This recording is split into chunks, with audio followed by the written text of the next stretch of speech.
ओम शांति। आज 25 अक्टूबर 2023 आज की साकार मुरली के अनमोल मधुर महावाक्य हैं।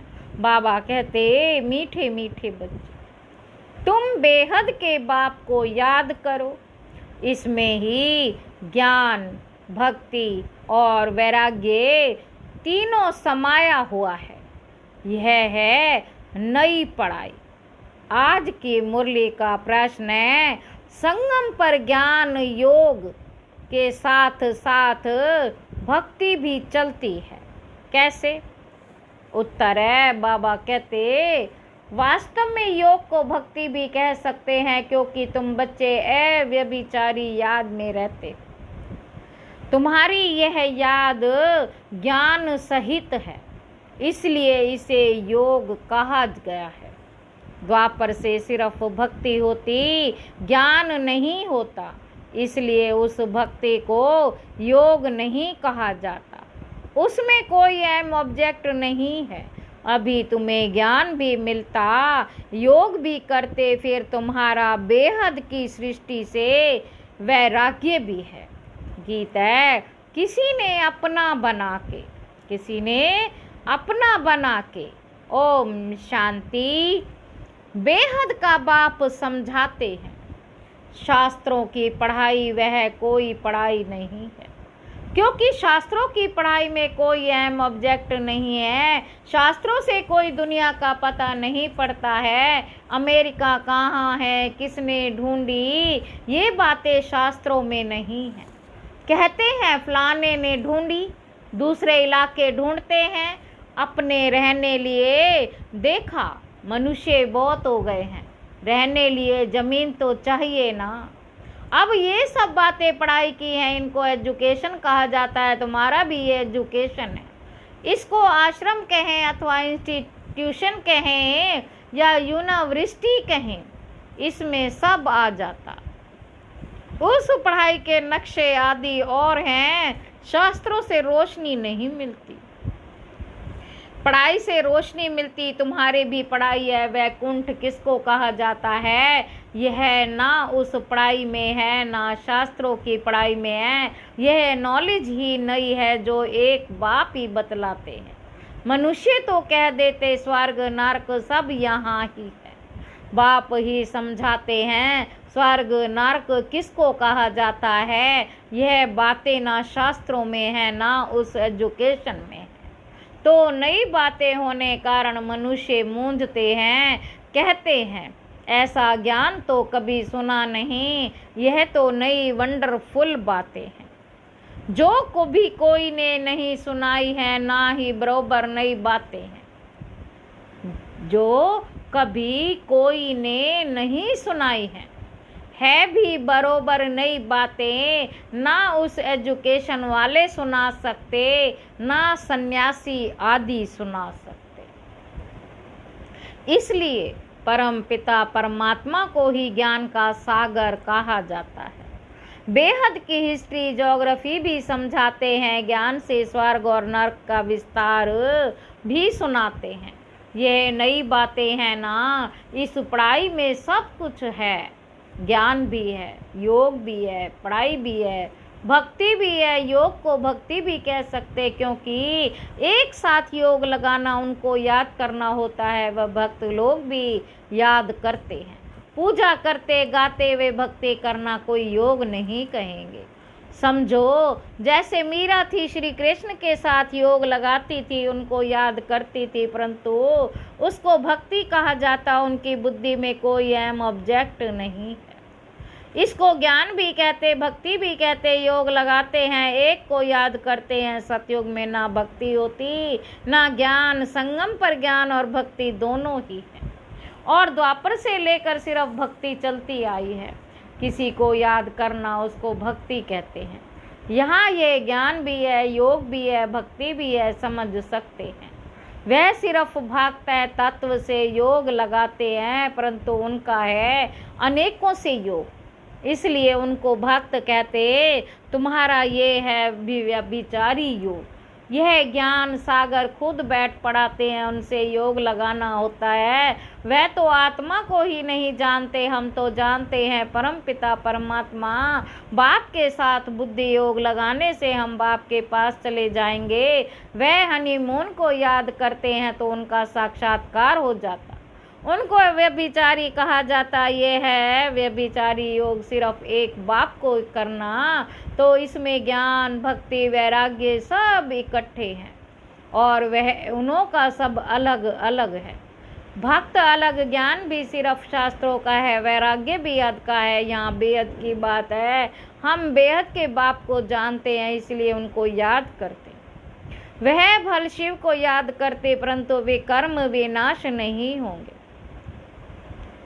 क्योंकि वह ऑक्यूपेशन को नहीं जानते। विकर्म विनाश होने का ज्ञान ही नहीं। या तो बाप की याद से विकर्म विनाश होते हैं, वहाँ काशी कलवट खाते हैं तो उनके विकर्म विनाश होते हैं, भोगना भोगनी पड़ती है। परंतु ऐसे नहीं कि तुम्हारे मुआफिक आहिस्ते आहिस्ते कर्मातीत बनते हैं, नहीं। उनके विकर्म सजाएं खाते खाते खत्म होते हैं, माफ नहीं हो जाते हैं। तो ये पढ़ाई भी है, ज्ञान भी है, योग भी है, इसमें सब है। सिखलाने वाला एक ही बाप है। इनको आश्रम अथवा इंस्टीट्यूशन कहा जाता है। लिखा हुआ बड़ा अच्छा है। आगे ओम मंडली नाम रॉन्ग था, अभी समझ आई है। ये नाम बिल्कुल अच्छा है। कोई को भी समझा सकते हो कि ब्रह्म कुमार तो तुम भी हो। बाप है सबका रचयिता, उनको पहले पहले सूक्ष्म वतन रचना है। ब्रह्मा विष्णु शंकर है सूक्ष्म वतनवासी, नई सृष्टि रचते हैं तो जरूर प्रजापिता ब्रह्मा चाहिए।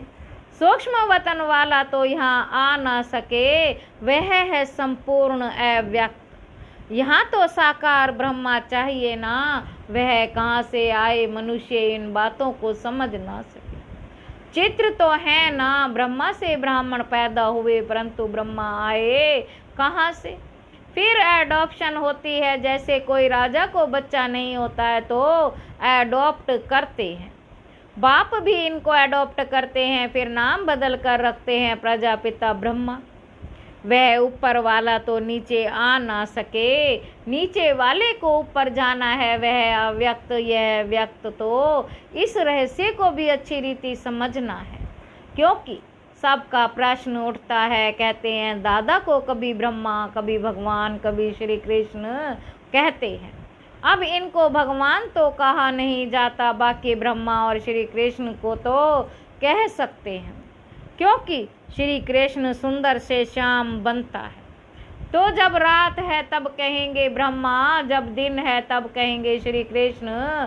श्री कृष्ण की आत्मा का भी ये अंतिम जन्म है और यह श्री कृष्ण है आदि का जन्म। यह क्लियर कर लिखना पड़े। 84 जन्म राधा कृष्ण के व लक्ष्मी नारायण के बताने पड़े, यहाँ फिर उनको एडॉप्ट करते हैं। तो ब्रह्मा का दिन और ब्रह्मा की रात हो जाती, वही फिर दिन लक्ष्मी नारायण का दिन और रात, वही फिर लक्ष्मी नारायण का दिन और रात। उनकी वंशावली की भी ऐसे हुआ। बाबा कहते तुम अब ब्राह्मण कुल के हो, फिर देवता कुल के बनेंगे, तो ब्रह्मा कुमार कुमारियों का भी दिन और रात हुआ ना। यह बड़ी समझने की बातें हैं, चित्रों में भी क्लियर है। नीचे तपस्या कर रहे हैं, अंतिम जन्म है। ब्रह्मा आए कहाँ से, किससे पैदा हो, तो ब्रह्मा को अडॉप्ट करते हैं, जैसे राजा अडॉप्ट करते हैं। फिर उनको राजकुमार कहते, ट्रांसफर कर देते, प्रिंस ऑफ फलाना। पहले तो प्रिंस नहीं था, राजा ने एडॉप्ट किया तो नाम डाला प्रिंस। यह रस्म रिवाज चलती आई है, बच्चों को ये बुद्धि में आना चाहिए। दुनिया नहीं जानती कि बाप कैसे प्राणी दुनिया का विनाश, नई दुनिया की स्थापना करते हैं।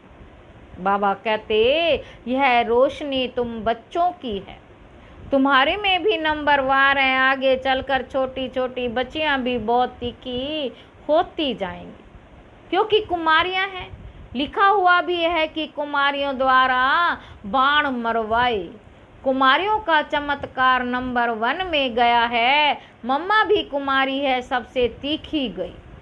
कहा जाता है daughter shows mother, daughter shows mother.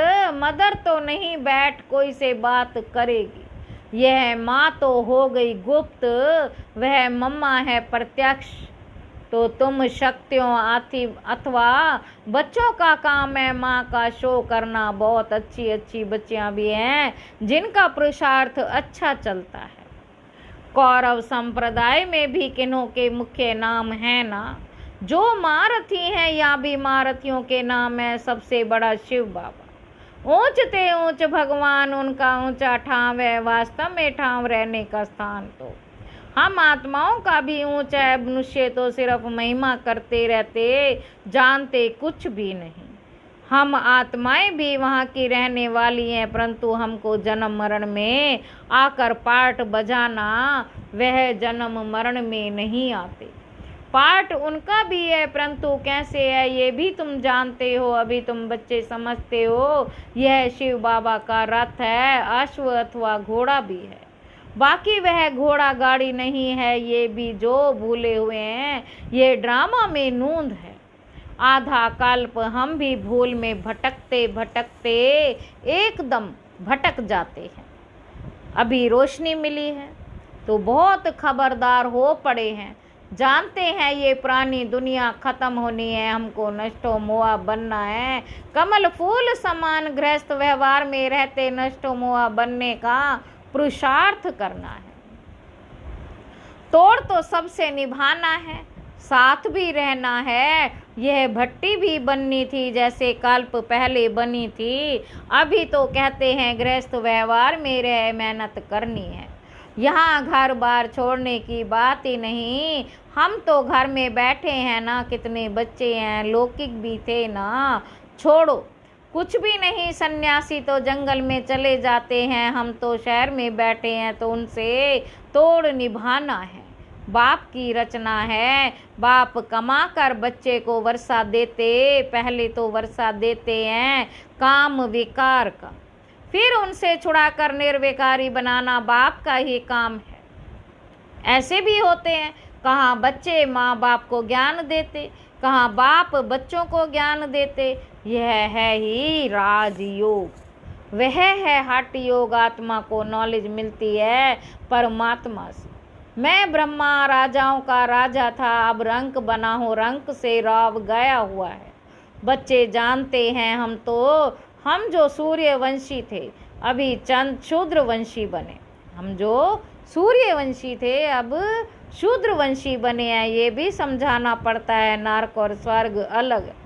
मनुष्य ये नहीं जानते, तुम्हारे में भी कितने बच्चे कुछ नहीं जानते, क्योंकि तकदीर में नहीं है तो पुरुषार्थ क्या करेंगे। किनकी तकदीर में कुछ नहीं, किनकी तकदीर में सब कुछ है। तकदीर पुरुषार्थ कराती है, तकदीर नहीं है तो पुरुषार्थ क्या करेंगे। एक ही स्कूल है, चलता रहता है। कोई बच्चे आधा में गिर पड़ते, कोई चलते चलते मर पड़ते।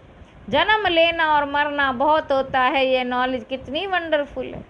नॉलेज तो बहुत सहज है, बाकी कर्मातीत अवस्था को पाना इसमें ही सारी मेहनत है। जब वे कर्म विनाश हो तब तो उड़ सके। बाबा कहते ध्यान से ज्ञान श्रेष्ठ है। ध्यान में माया के विघ्न बहुत पड़ते, इसलिए ध्यान से ज्ञान अच्छा है। ऐसे नहीं कि योग से ज्ञान अच्छा है। ध्यान के लिए कहा जाता है ध्यान में जाने वाले आज हैं नहीं। योग में तो कमाई होती है, विकर्म विनाश होते हैं। ध्यान में कोई कमाई नहीं। योग और ज्ञान में कमाई है। ज्ञान और योग बिगर हल्दी वल्दी बन नहीं सकते। ज्ञान बिगर योग बिगर हेल्दी वेल्दी बन नहीं सकते। फिर ये घूमने फिरने की एक आदत पड़ जाती है, ये भी ठीक नहीं। ध्यान नुकसान बहुत करता है। ज्ञान भी सेकंड का, योग कोई सेकंड का नहीं है। जहाँ जीना वहाँ योग लगाते रहना है। ज्ञान तो सहज है, बाकी एवर हेल्दी निरोगी बनना इसमें मेहनत है। सवेरे सवेरे उठकर याद में बैठने में भी विघ्न बहुत पड़ते हैं। पॉइंट्स निकालते हैं तो भी बुद्धि कहाँ की कहाँ चली जाती है। सबसे जास्ती तूफान तो पहले नंबर वाले को आएंगे ना, शिव बाबा को तो नहीं आ सकते। बाबा हमेशा समझाते रहते हैं तूफान तो बहुत आएंगे, जितना याद में रहने की कोशिश करेंगे उतना तूफान बहुत आएंगे, उनसे डरना नहीं है। याद में रहना है, स्थिर होना है, तूफान को हिला ना सके, यह अंत की अवस्था है, ये है रूहानी रीस। शिव बाबा को याद करते रहो, ये भी समझने की और धारण करने की बातें हैं। धन दान नहीं करेंगे तो धारणा नहीं होगी, पुरुषार्थ करना चाहिए। दो बाप की पॉइंट्स किसी को समझाना बहुत इजी है, ये भी तुम जानते हो। बाप 21 जन्मों का वर्षा देते, तुम कहेंगे इन लक्ष्मी नारायण को बाप से 21 जन्मों का वर्षा मिला है, बाप ने उनको राजयोग सिखलाया और कोई मुख से कह ना सके कि उन्हें भगवान ने यह वर्षा दिया है। दुनिया में कोई किस बात में खुश रहते, तुम जिस बात में खुश हो उनको कोई नहीं जानते। मनुष्य तो अल्पकाल क्षण भंगुर के लिए खुशी मनाते हैं, तुम हो सच्चे ब्राह्मण कुलभूषण जो योगी और ज्ञानी हो। तुम्हारी इस अतीन्द्रिय सुख की खुशी को और कोई जान नहीं सकते। वह तो क्या क्या माथा मारते रहते, मौन पर जाने का पुरुषार्थ करते हैं, बहुत डिफिकल्ट मेहनत करते हैं। उन सब की मेहनत बर्बाद हो जानी है। तुम बिना कोई तकलीफ के ऐसी जगह जाने का पुरुषार्थ करते हो जहाँ और कोई जा ना सके। एकदम ऊंचते ऊंच परम धाम में जाते हो। अच्छा, मीठे मीठे सिक्की लदे बच्चों प्रति माता पिता बाप दादा का याद प्यार और गुड मॉर्निंग। रूहानी बाप की रूहानी बच्चों को नमस्ते। हम रूहानी बच्चों की रूहानी बाप दादा को याद प्यार और गुड मॉर्निंग।